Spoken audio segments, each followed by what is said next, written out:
Sa paglipas ng panahon, patuloy na nagbabago ang mukha ng pamimili sa Pilipinas. Mula sa mga tradisyonal na palengke hanggang sa pag-usbong ng mga modernong supermarket at hypermarket. Malinaw sumasalamin ito sa pagunlad ng ekonomiya at sa pagbabago ng pamumuhay ng mga Pilipino.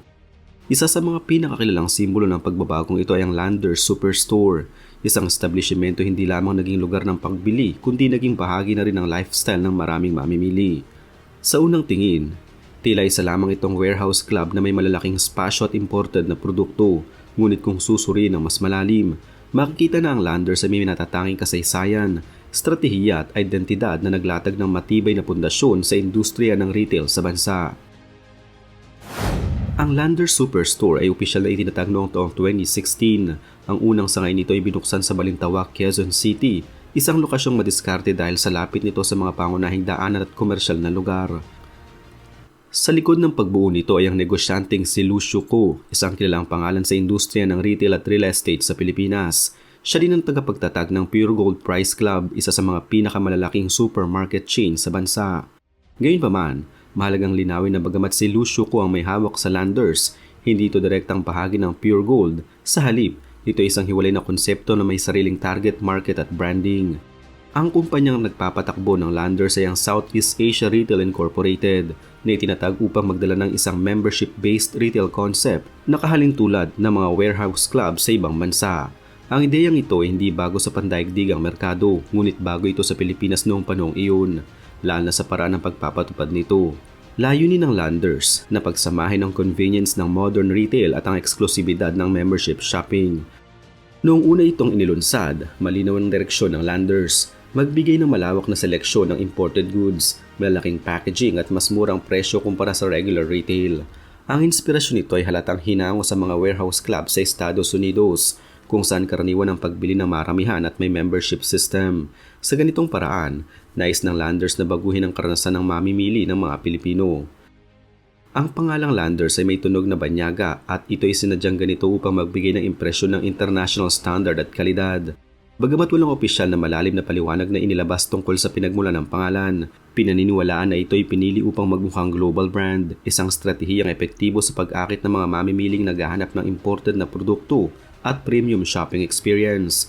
Ang paggamit ng Ingles na pangalan ay nagbigay rin ng imahe ng pagiging moderno at world-class na tumugma sa konsepto ng kanilang tindahan. Matapos ang matagumpay na pagbubukas sa Balintawak, mabilis na sinundan ito ng iba pang mga branches sa iba't ibang bahagi ng Metro Manila at kalapit na probinsya. Kabilang sa mga sumunod na lokasyon ng Alabang, Arcovia City sa Pasig at Otis sa Maynila. Sa paglipas ng mga taon, patuloy na lumawak ang kanilang presensya sa bansa, kabilang ang mga lungsod tulad ng Cebu at Davao. Sa kasalukuyan, ang Landers ay may mahigit 10 sangay sa buong Pilipinas at patuloy na itong nadaragdagan. Ang bawat branch ay may malalaking espasyo, malawak na parking area at mga karagdagang pasilidad tulad ng sariling bakery, restaurant at maging gas station sa ilang lokasyon. Ang ganitong setup ay nagpapakita ng kanilang layunin na gawing one-stop shop ang bawat tindahan. Hindi may kakailang pagkakatulad ng Landers sa SNR Membership Shopping, isa pang kilalang warehouse club sa Pilipinas. Pareho silang gumagamit ng membership system kung saan kailangan magbayad ng customer ng taunang fee upang makapasok at makabili. Pareho rin silang nag-aalok ng imported goods, bulk items at malalaking packaging. Gayunpaman, may ilang pagkakaiba. Ang Landers ay mas nakatuon sa pagbibigay ng mas modern at aesthetically pleasing na environment, mas malinis at mas organisado ang layout ng kanilang tindahan, at mas maraming lifestyle features tulad ng cafes at dining areas. Samantala, ang SNR ay mas nakatuon sa pagiging praktikal at direkta sa pagbebenta ng produkto. Isa sa mga pangunahing dahilan kung bakit naging popular ang Landers ay ang kanilang malawak na seleksyon ng mga imported goods. Marami sa kanilang produkto ay nagmumula sa Estados Unidos, Europa at iba pang bahagi ng Asya. Kabilang dito ang mga kilalang brand ng pagkain, household items at personal care products na hindi madaling makita sa karaniwang supermarket sa Pilipinas. Bukod sa imported goods, mayroon din silang lokal na produkto upang matugunan ang pangailangan ng mas malawak na merkado. Ang kombinasyong ito ng global at lokal na produkto ay naging susi sa kanilang tagumpay dahil nagbibigay ito ng flexibility sa mga mamimili. Maraming dahilan kung bakit tinangkilik ng mga Pilipino ang Landers. Una, ang konsepto ng membership shopping ay nagbibigay ng pakiramdam ng eksklusibidad. Para sa marami, ang pagiging miyembro ay tila isang simbolo ng pagiging bahagi ng isang espesyal na grupo. Ikalawa, Ang kalidad at variety ng produkto ay nakakaakit, lalo na sa mga middle class at upper class consumers. Ang pagkakaroon ng access sa imported goods ay isang malaking factor, lalo na para sa mga pamilyang nais maranasan ng international brands. Ikatlo, ang kabuuang karanasan sa pamimili. Mula sa maluwag na espasyo hanggang sa malinis na pasilidad na nagbibigay ng mas komportableng environment kumpara sa tradisyonal na supermarket. Sa kabila ng tagumpay nito, hindi rin nakaligtas ang Landers sa ilang issue. Isa sa mga naging usapin ay ang kompetisyon nito sa maliliit na retailer at sari-sari stores na sinasabing naapektuhan dahil sa mas mababang presyo ng bulk items. May mga nagsasabing ang ganitong uri ng negosyo ay maaaring magpalala ng disparity sa retail sector. Nagkaroon din ng mga reklamo tungkol sa membership system, lalo na sa mga customers na hindi nasusulit ang kanilang binabayaran. Bukod dito, may mga pagkakataon na binatikos ang Landers dahil sa kakulangan ng stock sa ilang produkto, lalo na sa panahon ng mataas na demand. Maraming nagtatanong kung may connection ba ang Landers sa Pure Gold, lalo na't pareho silang may kulay na berde sa kanilang branding. Ang sagot ay oo at hindi.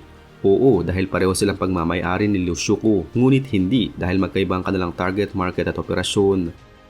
Ang Pure Gold ay nakatuon sa mass market habang ang Landers ay para sa membership-based, mas premium na segment. Ang paggamit ng kulay berde ay maaaring isang coincidence o simpleng preference sa branding, ngunit hindi ito nangangahulugan na pareho sila ng konsepto. Sa kasalukuyan, ang Landers ay nananatiling isa sa mga pangunahing manlalaro sa retail industry ng Pilipinas. Patuloy itong nakikipagkumpetensya sa SNR at iba pang supermarket chains. Sa kabila ng mga hamong tulad ng inflation at pagbabago sa consumer behavior, nananatili itong matatag dahil sa malinaw nitong brand identity at loyal customer base. Patuloy rin itong nag-i-innovate, kabilang ang paggamit ng digital platforms at online shopping upang mas mapalawak ang kanilang reach. Ang ganitong hakbang ay mahalaga sa modernong panahon kung saan mas maraming mamimili ang umaasa sa convenience ng teknolohiya. Ang Landers Superstore ay higit pa sa isang simpleng tindahan. Ito ay isang simbolo ng pagbabago sa kultura ng pamimili sa Pilipinas. Mula sa pagiging isang bagong konsepto noong 2016, ito ay naging isa sa mga pinagkakatiwalaang pangalan sa retail industry. Sa likod ng tagumpay nito ay ang malinaw na vision, matalinong pamamahala at kakayahang umangkop sa pangangailangan ng merkado. Habang patuloy na umuunlad ang bansa, malaki ang posibilidad na ang Landers ay mananatiling mahalagang bahagi ng retail landscape, nagbibigay ng kalidad, convenience at karanasang hindi malilimutan ng mga mamimili. Lots and lots to love at Landers. Membership. Lots and lots to love at Landers.